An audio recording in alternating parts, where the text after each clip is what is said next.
नमस्कार मंडळी, कशात आणि आपल्या टेस्ट ऑफ महाराष्ट्रामध्ये तुमचं सर्वांचं पुन्हा एकदा स्वागत आहे. तर काल संध्याकाळी मी एक भज्यांचा व्हिडिओ टाकला होता आणि मी ती काल संध्याकाळीच बनवली होती भजी.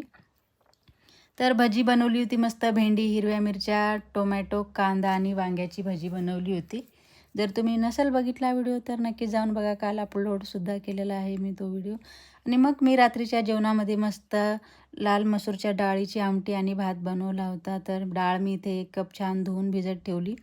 एका कढईमध्ये तेल घातलं, जिरं मोहरी घातली, कढीपत्ता घातला, 2 हिरव्या मिरच्या कट करून घातल्या आणि लसूण घातला. तर लसूण चांगला लालसर परतून घेतला. त्यामध्ये एक बारीक चिरून कांदा टाकला. कांदासुद्धा चांगला परतून घेतला आणि एक मोठ्या आकाराचा लालसर टोमॅटो कट करून टाकला. आता मी टोमॅटो जास्त परतून घेतला नाही, कारण त्याचा आंबटपणा जातो म्हणून, आणि आमटी ही आंबूस-आंबूस छान लागते.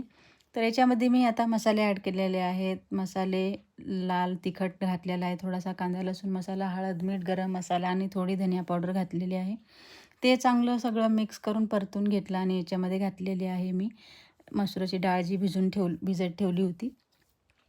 आता याला चांगलं मिक्स करून घ्यायचं आहे, परतून घ्यायचं आहे. आणि याच्यामध्ये मी थोडीशी कट करून कोथिंबीर घातली, कारण मला कोथिंबीर टाकायची खूप मोठी बिमारी आहे.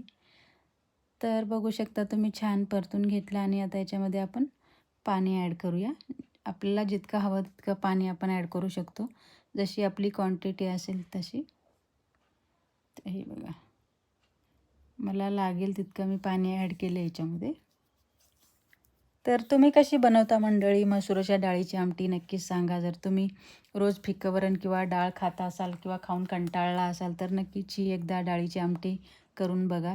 जर तुम्हाला फारच आंबट लागत असेल तर थोडंसं कोकम किंवा चिंच टाकू शकता याच्यामध्ये. आणि हे बघा, आपली मसुराची आमटी छान तयार झालेली आहे. परत मी एकदा याच्यामध्ये थोडीशी कोथिंबीर घातलेली आहे. आणि परत आता एकदा याला छान मिक्स करून घेऊया. तुमच्या इकडे पाऊस आहे का मंडळी? नक्की सांगा. तुम्ही गरबा खेळायला जाता का तेही सांगा. आमच्या इकडे भरपूर पाऊस आहे, तर आमची सगळी एन्जॉयमेंट म्हणजे हे झालेली आहे. आम्ही दरवर्षी इथे खेळतो गरबा, पण यावर्षी पाऊस इतका आहे की बाहेर निघता येत नाही. सो चला, कसा वाटला व्हिडिओ नक्की सांगा. व्हिडिओ आवडल्यास व्हिडिओला लाईक करा, चॅनलला सबस्क्राईब करा. भेटूया पुढच्या व्हिडिओमध्ये. Bye bye.